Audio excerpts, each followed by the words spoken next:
ఒకసారి కనుక ఈ పులుసు చేసుకొని తిన్నారంటే మళ్ళీ మళ్ళీ కావాలంటారండి. నోటికి మాత్రం చాలా రుచిగా బాగుంటుంది. ఎండాకాలం వచ్చిందంటే చాలు మనకు కడుపుకు చల్లగా, అలాగే నోటికి రుచిగా ఎంతో కమ్మదనంగా ఉండే ఈ పులుసు చాలా బాగుంటుందండి.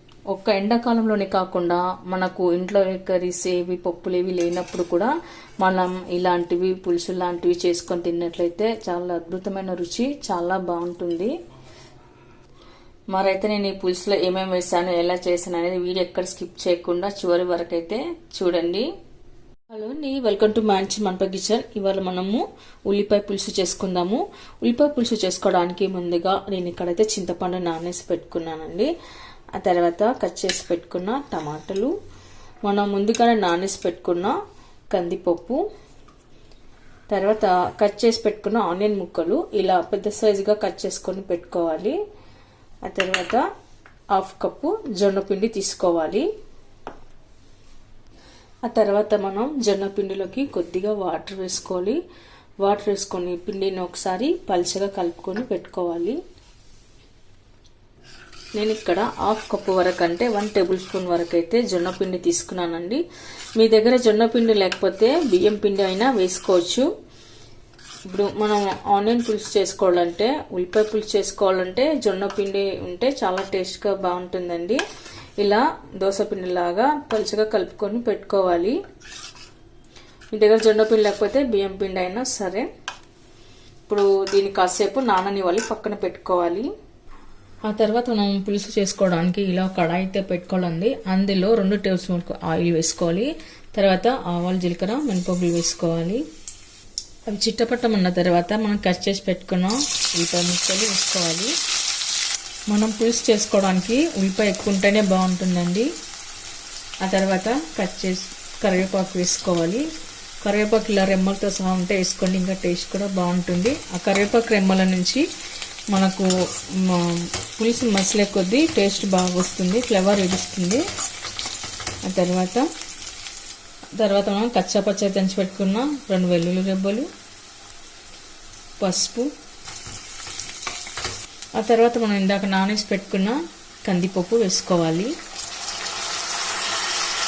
ఇక్కడ ఉల్లిపాయ ముక్కలు మరీ మాడగొట్టుకోకూడదండి. కాస్త కలర్ మారంగానే మనము పప్పు ఇవన్నీ వేసుకోవాలి.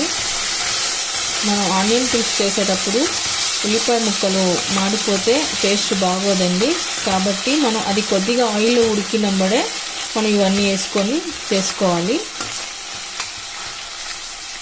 ఇప్పుడు మనం కందిపప్పులోని పచ్చివాసన పోయే వరకు కలుపుకొని పెట్టుకోవాలి.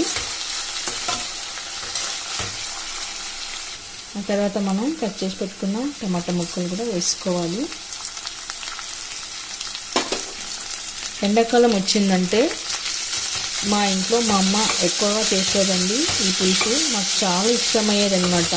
అంటే మనకు ఎండలో పడి వచ్చింటాం కదా, పొట్టకు చలువ చేస్తుంది, అలాగే నోటికి కూడా బాగా రుచిగా ఉంటుంది ఆనియన్ పులుసు. ఇప్పుడు మనం రుచికి సరిపడా ఉప్పు వేసుకోవాలి. మీరు తినే టేస్ట్ని బట్టి ఉప్పు వేసుకోండి.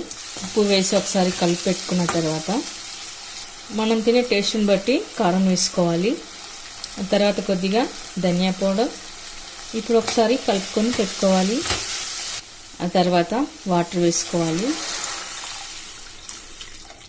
మరీ పలుచగా కాకుండా మనం తినే థిక్నెస్ని బట్టి ఇక్కడ నీరు వేసుకోవాలండి, వాటర్ని యాడ్ చేసుకోవాలి.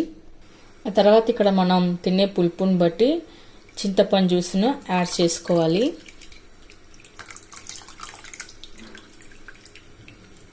ఆ తర్వాత ఇలాంతా ఒకసారి కలిపి పెట్టుకోవాలి. ఇప్పుడు మనం మూత పెట్టేసుకొని బాగా మరిగించుకోవాలి. ఆ తర్వాత ఇలా వాటర్ బాగా మరుగుతున్నప్పుడే మనము నానేసి పెట్టుకున్న జొన్న పిండిని వేసుకోవాలి.